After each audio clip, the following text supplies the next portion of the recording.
Hello, and welcome back. It's been a while, and I do apologise for that. This is Project Campanula. I'm going to apologise for my throat. I think I'm coming down with something a little bit, so bear with me on that one. Yeah, so it's been a while. I've been very busy. Turns out that recording video does actually take some time as well. But we're not going to talk about that all too much. Point is, I've got some updates for you now. It's in a slightly different format. I'm kind of more recording this live than recording it over. I think that just works better for me, at least at the moment. Anyway, we'll see how it goes. We're just gonna do things, see what happens.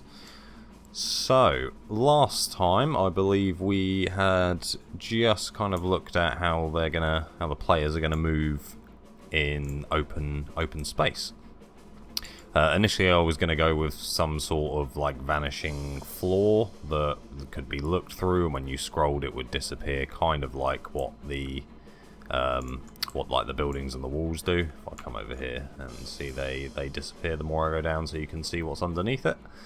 I was going to kind of do something like that because it worked over here. But it did interfere with a few other things, mainly I believe the enemies' AI. Because they don't really work based on cameras and clicks, and they're trying to walk all over the place. Anyway, not important. I didn't do that in the end. In the end, I went much simpler and just made all of these little squares their own little clickable plane.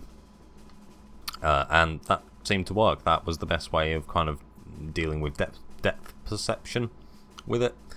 So yeah, I went with that one. I might change it still, just depending. It's not perfect as it is, but I think that's mainly a visual thing. If I can tidy up the visuals and make it look a little bit nicer and a little bit easier to understand, eventually that'll be perfect. But for now, it works for what I need it to, and I don't want to get stuck on one thing for ages, otherwise nothing will end up getting done. So the kind of idea of how that works is you'll use the grapple hook action when you're on the floor to start to levitate. I think we went over this last time, so we'll click on there. I've updated some of the visuals as well. Still placeholder, but you know, looks a little bit nicer. Still got a few more to update. Not important. Anyway, while you're in the air, you can see here that the character is kind of floating. They do play a little animation. It's, again, placeholder. It's just to kind of get across the point. Proof of concept. They're swinging. Imagine they're swinging. Then you can use the grapple hook action again if you want to go back onto the ground and only be able to walk on the ground plane. But if you go back to your move action, you'll get all of these popping up all over the place. They disappear the closer you get to the ground, so they're a bit easier to see, so they're not all just visible and you're like, I want that one in the distance, this little one right here. Well, okay, you would just scroll in and then you can click on it. But it works surprisingly well, to be completely honest. So if I click through the gaps, it will still detect that. It normally still detects that. It didn't this time, but not important. If I don't want to go, I can just go down there. And he kind of swings around. At the moment, he does just a kind of weird repeating animation while he's swinging. Again, proof of concept. It's not perfect, but yeah, they can swing around, and you can kind of move wherever the hell you want. It's quite nice. It's quite nice. He's out of actions now, so that's good. If I go over to this guy over here, grapple hook. Go into the air, and then we'll start moving. We'll come over here again, and oh god damn it, he's just out of range. I think. Let's test that. Yeah, he is just out of range. That's fine. Shouldn't have wasted those actions. Bear with. All right. So grapple hook again. Go back up there. And we're going to come over so that he's in range there. Then I'm just going to bring my little man from over there over here. Come over here too. And he will have one more action, which is good. So let's just put him over there. Right. Now the fun begins. Another little tweak I've done is to the enemy. They have health. I still need to move that. I should really move that. This is their health bar, same as the player's health bar. Now, whereas before, once you reached 0, just like the players, you die, and that's it. The creature or your player is dead. I've changed things up a little bit onto this one now. It's not fully complete, again, proof of concept, but now when he gets to 0 health, you then have to hit him again one more time to do the killing blow. Now the reason I've done that is the way I'm kind of imagining this is the enemies are going to have some sort of health bar that will regenerate over time, maybe fully per round, I guess depending on the difficulty of the game as well. They'll regenerate health over time. So what your player needs to do is, before they start regenerating health again, is to deal the final blow. Which usually means you will either need 2 actions with 1 unit, or multiple units nearby. Now, the actual units in the game won't have this many actions, so this should work a little bit better than just being able to do it with 1 person anyway. Until you get leveled up, and then you can have a powerful character that can do it all, like a boss. So we're going to do that, and then we'll reposition them over there so they go in. Oh yeah, I've updated some of the visuals as well onto that, so that's kind of fun. Then he doesn't have any more actions, so he needs a comrade to come in and finish the blow, so then he'll...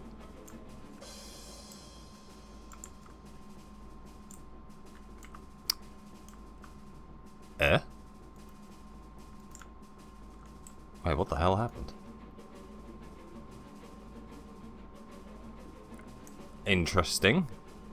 Live, you've seen it live. We've just found a bug. What the fuck?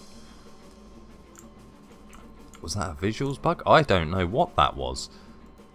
Let's see if we can do that again. I'll get reset up. Huh. This is a really weird bug. I'm gonna have to look into that. Because I don't know why. Maybe that's just because he's using it on his last action. Kind of takes it away beforehand. Must be something up with that prefab. But you get the point. 2 slashes at minimum now on the enemy. Just for a little bit of spice. Then you can land him on the floor, and then you can go back to running around if he's got any actions. He does a little flip when he lands as well, so that's nice. Now, something else that was added is a hook point.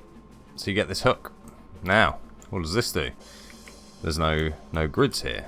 What can I use that for? Well, I will make it a bit more obvious in actual game, but once you select the action, activate it by clicking anywhere, you'll look at your nearest, your closest hook point, which isn't a hook at the moment, it's a glowy light thing. And the idea of this is to kind of use it as some sort of defensive measure for the players. Maybe it takes that character out of combat entirely so that they can recharge stamina, perhaps health, something along those lines. Or maybe it just makes it harder for the enemies to grab them and hit them. Maybe a bit of everything. Haven't quite got that nailed down yet, but that will be to come. There's something there. There's something there. But you can either hit escape and you get your skill point, your action point back. If you want to cancel out of it, if you don't like that hook point. But if you're happy with that, click again, and he will go and hook himself up. And now he's just chilling on the roof. He's still wonky, but it's close enough. Now, while you're on a hook point, such as this, you will be able to move off of it. You're considered suspended, which just means that you can move straight off of it.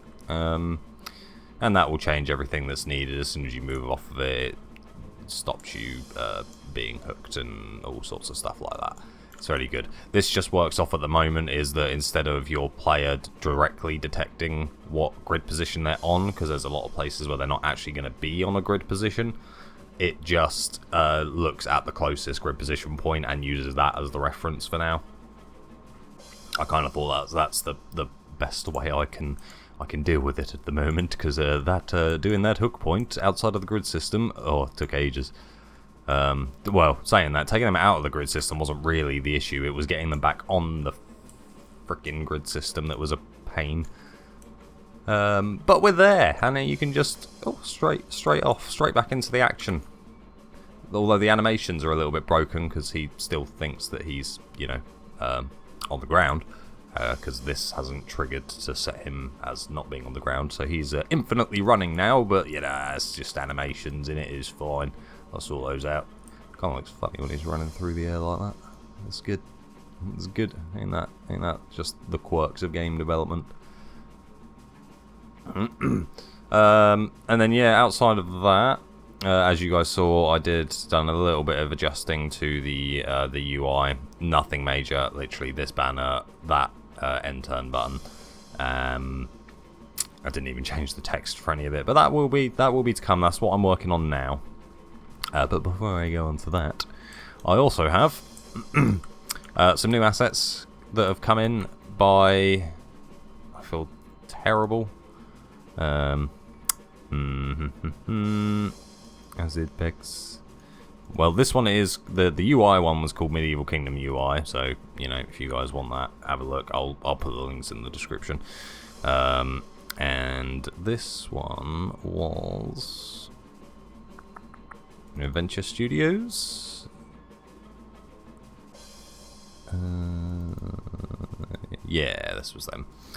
So Advanced Studios made this medieval castle set. I believe it was free. Pretty sure it was free. This is basically, it was kind of perfect really, because you get this, some little decoration bit, the pillar, a couple of different sized bridges, and 2 house designs, which, I mean, they look really quite close to the Attack on Titan ones. Obviously quite plain, but understandably. I never noticed the roofs. They look very Minecrafty.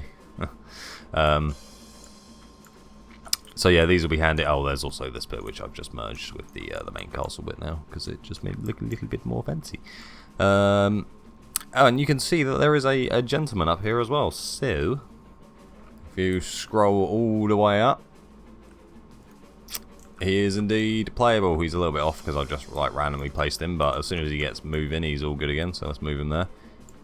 Yeah, and he's looking out, and then he can get ready to fly, and then just fly out of the castle, and it'll look badass. But see, this is the problem. I want those kind of badass moments where you would be moving off of things like that and play with some decently cool animations without all of this getting in the way, because this isn't good to look at right now. So this isn't perfect. I imagine what I will probably do with this is similar to the camera when you go down, where they start to disappear, but I'll also have it disappear from the bottom up, depending on how high you are, because if you're right up here, you don't need to be seeing that one down there. You're not going to be oh, can I just click on that? No, you're just going to scroll down and click on that. Done. Sorted.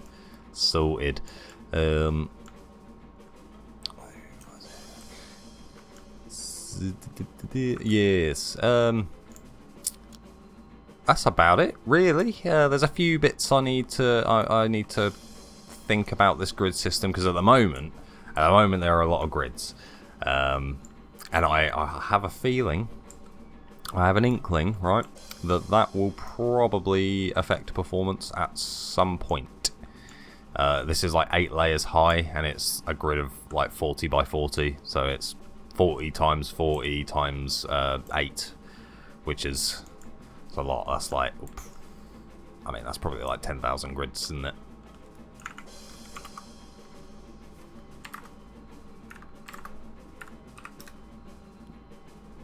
(12,800 grids. That's a lot of grids. But But we'll see how it goes. It's been okay so far. I do have a reasonably powerful PC, so it won't be the norm necessarily. But we'll deal with that when we get to it.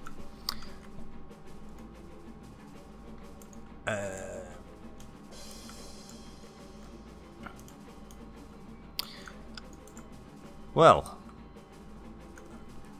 next port of call then. What's coming up after this? Well, I'm going to use some of these assets to just decorate it out a little bit more, make it feel a little bit more like a scene. I was going to get rid of these ones and kind of move on to these ones, but they kind of merge with each other quite nicely, so I might just keep them both about for now. And kind of make a choice after there. It's only supposed to be like a test arena just to see how I want to go, so yeah. I also want to work a bit more on the enemy's AI. There isn't really all that much to do with it. They kind of do what I need them to do. I walk up to a player and attack them. The rest of it isn't really linked directly to their AI. It's more calculations that both parties will potentially be using, like, you know, defense and all of that other fun background stuff. But I'll work a little bit on their AI just to make them a wee bit smarter.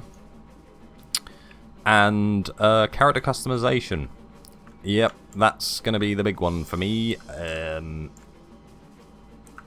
For now, I'm probably just going to use these to test out the character customization and see how kind of doable it is.